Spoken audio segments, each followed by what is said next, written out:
This past month, our DHS VPA organization participated in the Area 5 Region 1 Regional Conference. Our very own news producer here at Stampede News, Kylie Gwynn, has taken the position as regional president for next school year. Following in the footsteps of last year's president, Jordan Marcantel, we just know that Kylie will make an amazing regional president. We asked Kylie to give a statement on her achievement.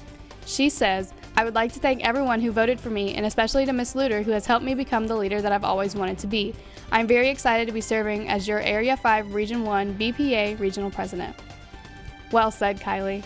We hope to see you leading the future business professionals in BPA this upcoming school year.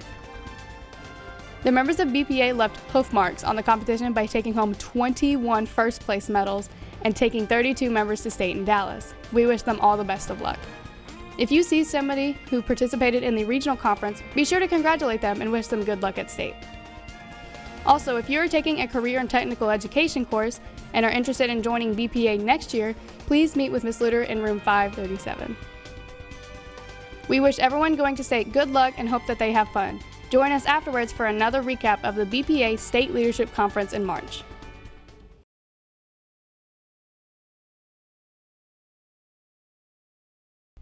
Hey Broncos! As we all know, the Olympic Games are coming up this year. They will be held in Tokyo, Japan. There are so many events and competitors that go into the games, and each event has their own set of rules. Some rules are common sense, but some are just outdated and ridiculous. So today we'll be going through 5 of the most ridiculous rules actually enforced in the Olympic Games. Number 1, social media use is limited. For all athletes and coaches, social media posting is limited to protect others' privacy. They don't want someone accidentally getting a photo of another athlete that will potentially cause some embarrassment. Number 2, in the diving event, athletes must be confident in their takeoff, and if the judges notices something's up, they can take 2 points off your overall score. Number 3, in rhythmic gymnastics, if the athletes mess up their performance, or if their props don't cooperate, they cannot show that they messed up. They have to keep going with their performance with a smile and act like nothing happened. If they make a gesture that even looks like they messed up, they can get points deducted. Number 4, in synchronized swimming, the swimmer cannot touch the bottom of the pool. With this rule, it especially makes what they do impressive. How can they launch themselves in the air like that without touching the bottom? Another fun fact about synchronized swimming is that they cannot have any hair out of place. If the judges see flyaways, they can deduct points. To combat this rule, swimmers put Knox gelatin in their hair, and they say it's extremely hard to get out. Number 5, equestrian show jumping. Judges inspect the horses before you compete to look for any cuts of any kind, even ones as small as a paper cut. They do this because in earlier days of this event, riders used to cut their horses to put them in pain to make them go faster. For obvious reasons, this was banned. At the end of the day, the athletes work very hard. I guess it wouldn't be the Olympics without putting more of a challenge on the athletes, even more so than their events already do. I'm Emily, and this has been 5 ridiculous rules in the Olympics.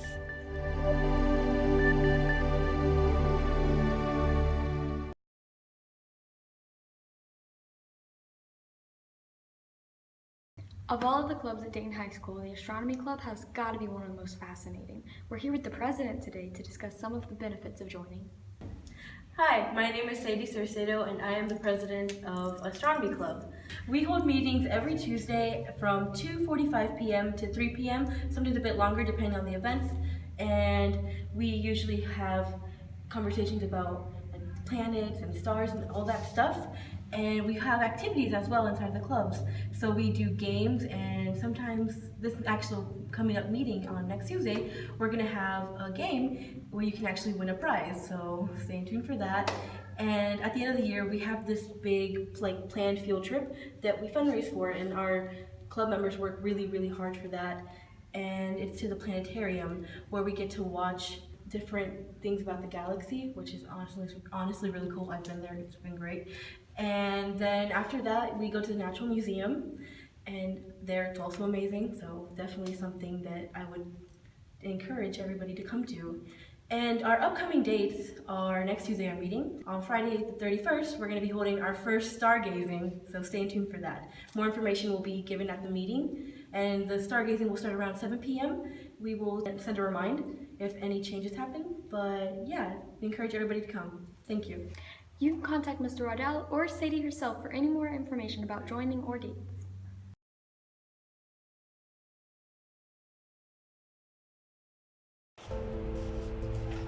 Hey there Broncos, and welcome to this week's segment of the Stampede News. Today I'm going to be informing you on one of the most harmful choices you or someone you know can be making, which is vaping.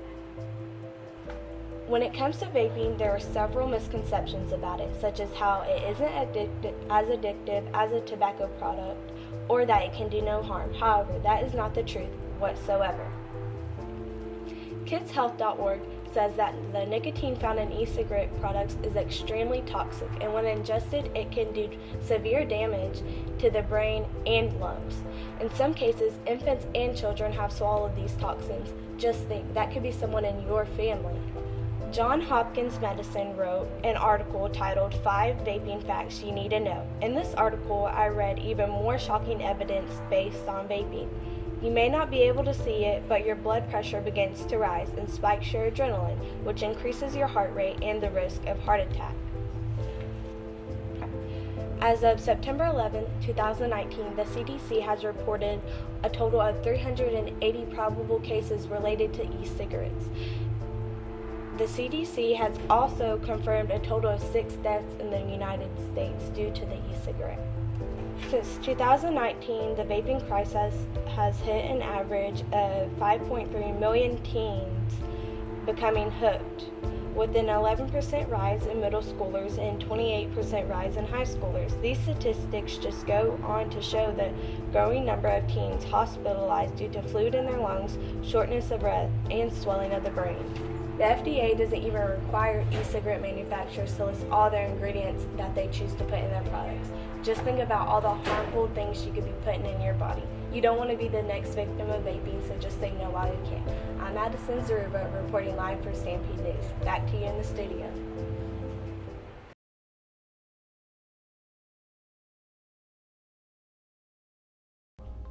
As it is nearing the end of January, it's not too late to find a gift for that special someone.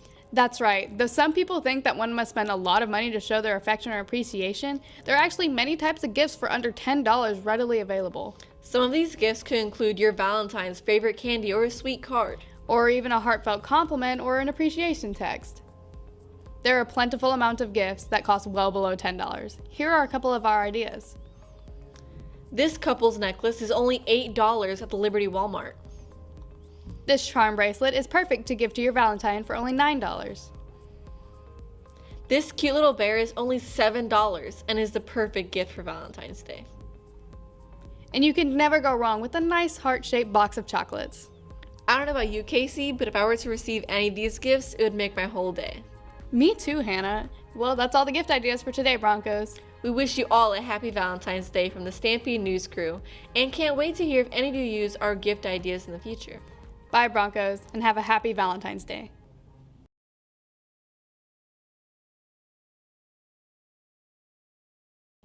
Hello, we're here taking a look at some of the 2020 Oscar nominees. For Best Supporting Actress, Kathy Bates, Laura Dern, Scarlett Johansson, Florence Pugh, and Margot Robbie. I think Pugh deserves it, but I think Dern will win because she's gotten a lot of buzz for her role. Next is Best Animated Feature. The nominees are How to Train Your Dragon, The Hidden World, I Lost My Body, Klaus, Missing Link, and Toy Story 4. I think I Lost My Body should win, but Toy Story 4 is obviously what they will choose. Next, for Best Supporting Actor, the nominees are Tom Hanks, Anthony Hopkins, Al Pacino, Joe Pesci, and Brad Pitt. I believe all of these actors deserve a nomination. I think Hanks should win, but I think Pitt will win. For cinematography, the nominees are The Irishman, Joker, The Lighthouse, 1917, and Once Upon a Time in Hollywood. But I think 1917 will win because it's shot to look like one continuous shot. Now the nominees for score: Joker, Little Women, Marriage Story, 1917, and Star Wars: The Rise of Skywalker. I think Little Women or Marriage Story should win, but I think the Joker will get it. For director, the nominees are Martin Scorsese, Todd Phillips, Sam Mendes, Quentin Tarantino, and Bong Joon-ho. But I'm happy that Parasite got nominated and think it should win, and is getting a lot of praise, so I think it will win. Next, for Best Actor are Antonio Banderas, Leonardo DiCaprio, Adam Driver, Joaquin Phoenix, and Jonathan Pierce. I think Driver should win, but I think Phoenix will get it. For leading actress, the nominees are Cynthia Erivo, Scarlett Johansson, Saoirse Ronan, Charlize Theron, and Renee Zellweger. I think Ronan should win, and I think either her or Zellweger will win. And the nominees for Best Picture are Ford v Ferrari, The Irishman, Jojo Rabbit, Joker, Little Women, Marriage Story, 1917, Once Upon a Time in Hollywood, and Parasite. I believe all of these are very worthy nominees. They were all very good, so it's almost impossible to predict what they're going to do. But I have decided on the film I think they will choose. I believe they'll choose Parasite because after 90 years, a foreign film has never been awarded Best Picture, so I think it's about time for that to happen, and it's gotten a lot of praise. Stay tuned for more news.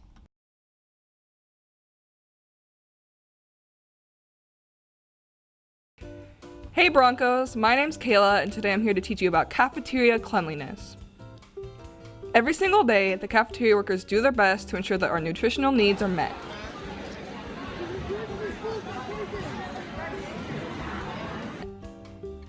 After you're done eating, what do you do with your trash? Do you throw it away or wait for someone else to come get it for you? During my lunch, I noticed a lot of my peers sitting with their trash in front of them, waiting for Miss Jackie to come around and take it away from them. Honestly, we weren't raised as animals. It takes 1 second to clean them up after yourself. To be mindful of the staff at Dayton High School, we should really start throwing away our own trash.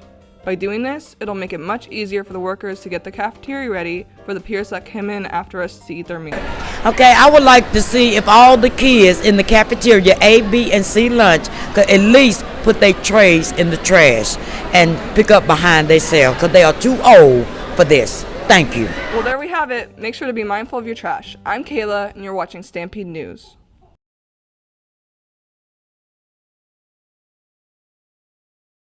Hey Broncos, have you been stressing lately? We all know you have. It's school. Do you need a way to cope with it?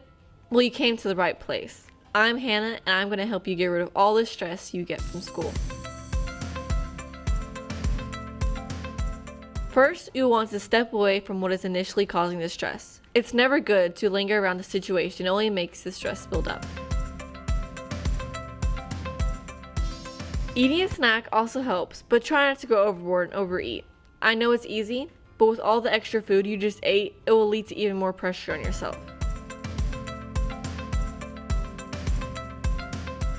If those don't work, then try unplugging from everything. It might seem hard, but social media creates a barrier, and it makes a huge difference when you're not constantly browsing through everyone's unrealistic lives. Hope at least one of these helped you. Just remember, it's not permanent, so it may be hard now, but there's always an end to a bumpy road. I'm Hannah, and you're watching Stampede News.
Hi Broncos, welcome to this month's movie reviews. This month I will be reviewing Robert Downey Jr.'s new remake of the beloved classic Dolittle, rated PG and co-starring Tom Holland, John Cena, Rami Malek, Emma Thompson, Kumail Nanjiani, and Octavia Spencer.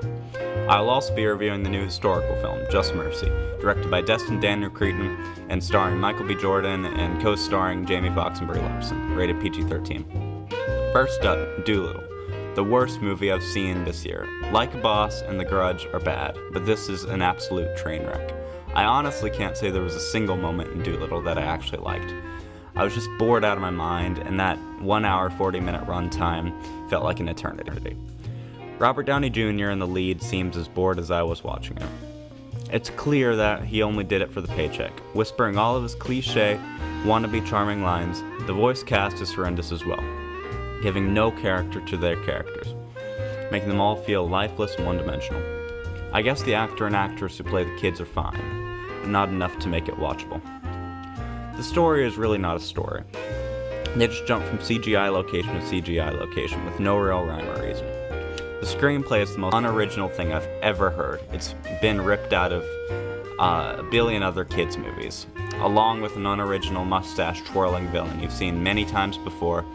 So I guess if you love all kids' movies, you'll love this. My audience loved it, but I certainly didn't. To end with the positive, but not enough to call it anything but horrible, are the kids. Tom Holland using his natural British accent and mediocre animation and production design. So overall, I really didn't care for Dolittle, and I'm struggling to find anything to place it up to one horseshoe. The trailers look sweet and charming, and I was looking forward to the film, but the only charm here is artificial copy-pasted charm that was just incredibly hard to watch. I'd give it 0 horseshoes out of 5. Next is Just Mercy, an actual good movie. In fact, I'd call it great. It's very factually accurate to the source material of a young, up-and-coming lawyer, Brian Stevenson, Jordan, who is defending a good-hearted black man, Walter McMillan, Fox, also known as Johnny D in the film, who is falsely accused for the murder of a young girl by the Alabama police based on no evidence but their prejudice. McMillan is placed on death row and Stevenson has to defend him, with the help of a caring woman named Eva Ansley Larson, who fight for what's right. The film takes place in the late 80s and early 90s, and they do a very good job of making it seem very real, whether it be clothing or cars or calendars in the background that make it feel very authentic, along with Brie Larson doing a very good Deep South accent. I guess if I had to nitpick, it has some pacing issues, and I don't feel like Fox was in it as much as he should have been. This is such a sweet, crowd-pleasing film, though, that I think anybody could love, unlike Dolittle. So this January, see Just Mercy or anything else. Just don't see Dolittle. 4 horseshoes for Just Mercy. I hope you enjoyed this month's movie reviews. Stay tuned for more news.